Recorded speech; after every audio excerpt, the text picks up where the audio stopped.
Eu fui ver o filme sem saber do filme, né? Então eu fui ver um filme. E aí eu percebi que tinha alguns sinais de que era uma relação que não estava muito bem. E eu achei muito interessante que durante o filme isso vai evoluindo, né? E a gente na mediação, a gente percebe muito, eles chegam para a gente na mediação no meio ou no final daquele processo, né? Então vai evoluindo de sinais não verbais, começam a se materializar um pouco mais nas ações, nas atitudes, né?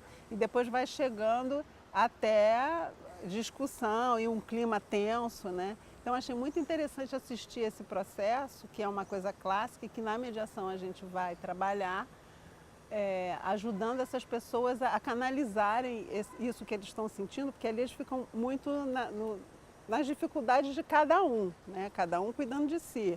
E aí na mediação a gente vai ajudar um pouco que essas pessoas se deem conta também uns dos outros, né? E aí eu achei muito bacana essa possibilidade de enxergar isso. Você fala uma coisa interessante, né, de cada um cuidar de si, de olhar para si. E isso para mim ficou muito nítido na cena em que o casal vai comunicar aos filhos da separação.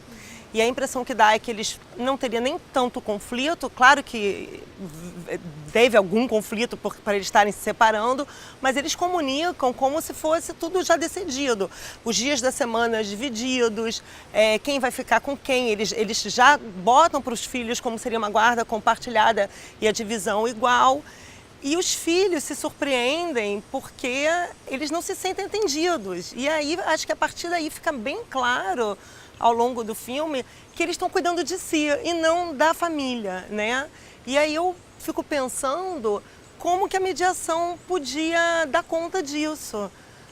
Eu acho que nesse momento fica claro que a mediação poderia intervir fazendo reuniões privadas, né, nas quais as pessoas pudessem colocar com mais clareza os seus sentimentos e as suas necessidades e pudessem também se perceber um pouco o que seria se eles se colocarem no lugar desses filhos e procurarem ver, se eles fossem filhos, o que eles gostariam que os pais comunicassem a eles naquele momento.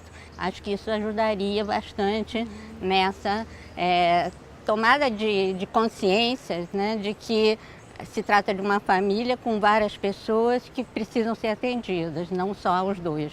Então, uma cena que me chamou a atenção, que a gente pode vincular talvez com a atuação do mediador, é a cena em que o filho mais velho, o Walt, ele vai ao terapeuta escolar, né, em função do problema do plágio da música. E esse terapeuta começa a abordar esse assunto e percebe que o Walt está um pouco desconfortável, né, com o assunto, e aí pede que ele fale de momentos felizes, então, né, que ele tenha tido em algum momento da vida. E aí os relatos que ele faz, ele fala de um evento em que ele estava numa festa com a mãe, eles saíram para assistir um filme, e de uma visita que eles fizeram ao Museu de História Natural, e esse terapeuta ele pergunta para ele onde estava o pai dele nesses momentos, né? E ele diz que não sabe, na verdade ele não tem certeza de onde estava o pai. E a partir desse momento ele começa a refletir na relação dele com a mãe, porque até então ele estava evitando a mãe, né? Ele não queria ter o contato com a mãe, né? Eles fizeram os filhos acabaram fazendo aquela divisão e cada um escolhendo um dos lados. Mas aí ele começa a fazer esse processo de resgatar esse vínculo com a mãe, né? Ele relata que quando ele ia ao museu, ele sempre fechava os olhos quando eles chegavam na parte em que tinha a escultura, né, da Lula e da baleia. E uma das cenas, a segunda, né, que me chamou a atenção é que logo no final, acho que a última cena do filme, ele volta ao museu e dessa vez com os olhos bem abertos. Então acho que é um marco, né, de que aquela pergunta que o terapeuta, no caso, né, fez e que a gente pode entender como um papel do mediador ali nesse processo, ajudando, fez com que ele começasse a refletir e abrisse os olhos, né, para a situação da família dele como um todo. Eu acho que é uma tarefa do mediador essa de expandir, né, a percepção, porque a gente fica muito tá certo, tá errado, é bom, é ruim, né? Então, quando os filhos fizeram as alianças, né, um com o pai, outro com a mãe, eles tomaram um partido como esse é o que eu acho melhor, o mais certo, o menos culpado, não sei, mas assim, eles usaram um critério onde eles não veem o pai ou a mãe como um todo, né, como pessoas que têm qualidades e defeitos. Então, eu acho que isso aí é um despertar que a gente, na mediação, um dos papéis da gente na mediação é fazer isso, né, é ampliar as janelas de narrativa e as percepções das pessoas que estão muito, pelas questões emocionais e pelo momento difícil que está passando, né, eles não estão podendo enxergar muito o todo, né, então a gente tem essa possibilidade. Mas pensando em ferramentas da mediação, né, eu acho que nesse caso, os dois filhos, todo o filme vai mostrando como eles vão tendo problemas, né, como aquela separação está impactando eles.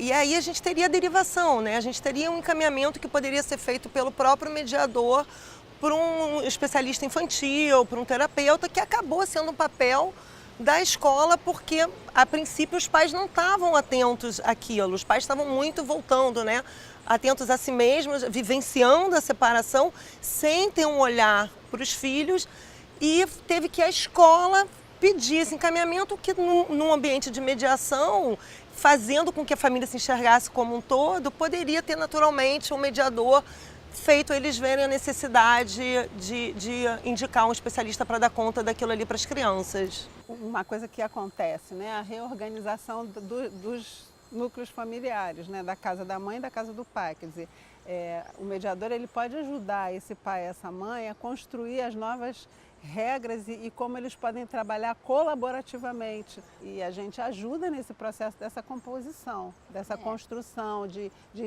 fazer um cheque de realidade para ver se o que eles estão combinando vai ser possível ser cumprido. Eles precisam, na verdade, começar um diálogo, né? Porque há muitos não ditos, né? Há palavras ou monólogos que são feitos, são apresentados, então a indução, né, para pensar de forma colaborativa repousa no processo de comunicação.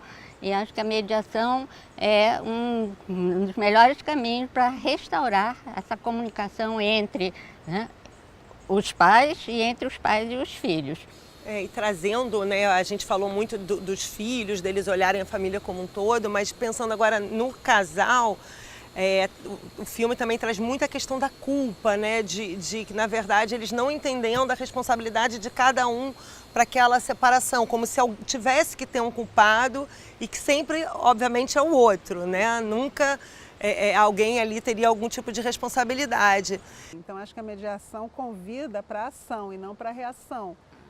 E ter a visão prospectiva, né, que eu acho muito importante, que é pensar no futuro, né? A gente perpassa a história, né, o passado, mas pensando ali para o futuro, de como aquela família vai ser construída numas novas bases, né? Muda a estrutura, muda a rotina. E aí a mediação faz o tempo inteiro esse convite, né? A mediação se propõe a isso. E uma coisa que eu acho muito interessante é que a mediação, ela não vai propor um modelo de família padrão, ideal, ela vai propor que essas pessoas pensem o que modelo de família é bom para elas, né? Então isso é uma coisa também muito bacana.